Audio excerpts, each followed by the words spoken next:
نفر بام بام بام مرده می اومد. این جوانی 22 ساله تاجیک چند ماه پیش از صف گروه واگنر از نزدیکی‌های بخمود فرار کرده است.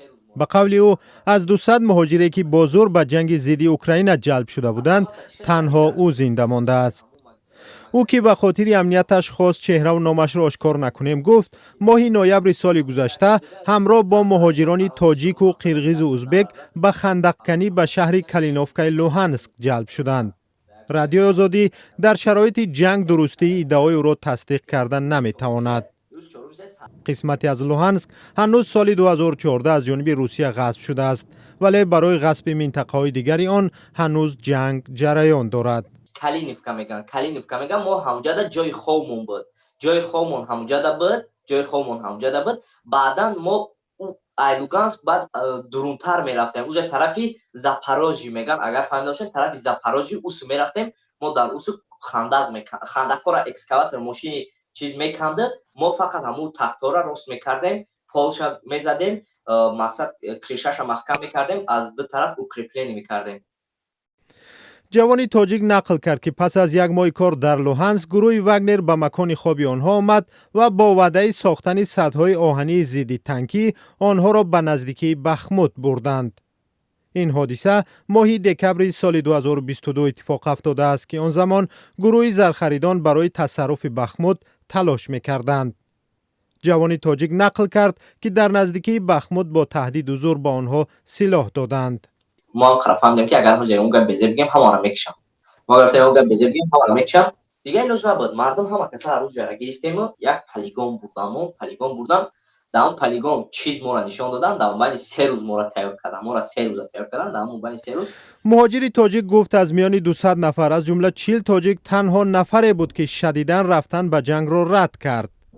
من گفتم من راضی میشم جدا مرا بکشین. برای من تمام تسلیم شدم. بخیر پولش شیشتم در زمین. من گفتم من جدا دستم پشت سرم کردم، اتومات های دستم پرت گفتم من جدا سر یک تیرم کنم تمام. من گفتم من دیگه کار نمیکنم. کی همون حالت یک پشت سرم زدن بهشیدم. او میگوید پس از 2 هفته حبس با او پیشنهاد کردند که به جنگاوران تازه جلب شده راهنمایی و با آنهایی که زبان نمیدانند ترجمانی کند. او میگوید زیر تهدید به مربی واگنر تبدیل یافت. وظیفه من چی بود؟ وظیفه من این بود که مهاجران میآیند، مهاجران را میفهمونم که اینجا اومدین شما جنگ اومدین، راست یکم لینیا شما جنگ میرین، یکم لینیا میرین، شما را یک 3 روز 4 روز مثلا افیسرای چریکا واگنر شما را تیار میکنن، автомат پرونیرا، автомат پرکنیرا، لباساتونا. من چیزا میفهمم استراتژی که مثلا چون نگاه کنن هر طرف نجدا مینا میشه، اینجا ایفله اینجا ایفله مثلا نگاه کنن ایکجا میتونه سمالیات بیاد، در کجا میتونه پینها شوه. این جوانی تاجیک گفت با کمک یک نظامی واگنر که با او دوست شده بود آخر ماه فوریه برای 15 روز به رخصتی رفت و با همین از روسیه فرار کرد.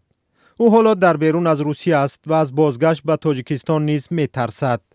مرا بیام تاجیکستان، اگر بیام تاجیکستان مرا مقصد همچون عادلانه مثلا من شما بگین که من مثلا فلان چیزا نروشد که اگه من باید ترام بشم، عادلانه اگر مرا سود بگذرونه و عادلانه